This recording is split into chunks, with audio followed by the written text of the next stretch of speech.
Les problèmes financiers du prince Édouard ont été mis à nu par un historien royal qui a déclaré à Express. Co.uk que son entreprise ne gagnait pas d'argent. Édouard a célébré son 58e anniversaire cette semaine et sa mère, la reine, 95 ans, faisait partie des sympathisants.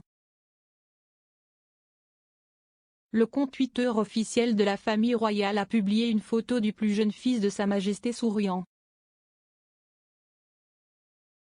Le message, qui comportait un emoji de gâteau d'anniversaire, disait « Je souhaite au comte de Wessex un très joyeux anniversaire.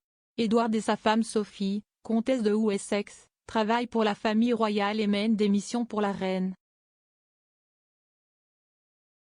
Le couple, qui vit à Bagshot Park, a 2 enfants ensemble, James, le vicomte Severn et Lady Louise Windsor, qui ne travaillent pas dans la famille royale.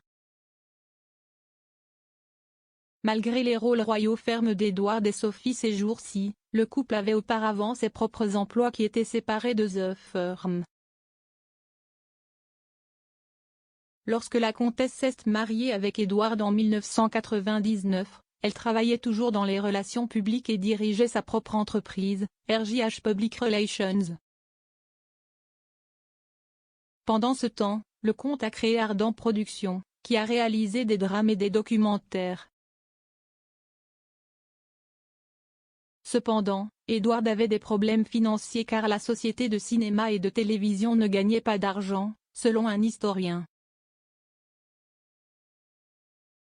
L'experte royale Marlene Koenig a expliqué à Express.co.uk comment le projet animalier d'Édouard s'était effondré après sa création en 1993. L'écrivain et bibliothécaire basé aux États-Unis a fait des recherches sur la famille royale britannique pendant plus de 40 ans.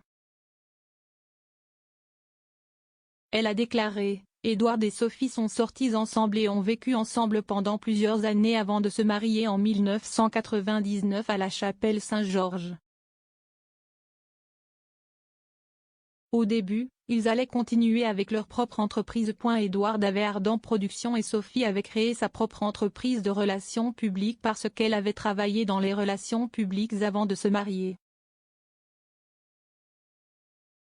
Comme nous le savons, les choses sont devenues difficiles. Édouard a reçu des éloges pour certains de ses programmes qui ont été vendus à CBS et ailleurs. Il n'a pas utilisé son titre. Il était connu sous le nom d'Edward Windsor. Mais il y avait quelques problèmes. Cela ne rapportait pas d'argent. Bien qu'Édouard ait initialement été acclamé par Ardent à l'étranger, l'entreprise n'a pas eu autant de succès au Royaume-Uni. Édouard, qui a notoirement joué dans It's a Royal Knockout en 1987, a suscité des critiques sur le contenu d'Ard. Lorsque Édouard a quitté la tête de l'entreprise en mars 2002, le journaliste et historien Andy Beckett a affirmé qu'une grande partie de la programmation de l'entreprise était obsolète. Il a écrit, « Regardez les quelques dizaines d'heures de diffusion d'Ard, si est entré dans un royaume étrange où chaque homme en Grande-Bretagne porte encore une cravate, où les pièces à la caméra sont faites dans des cavaliers de cricket, où les gens serrent les mains derrière le dos comme des gardes. »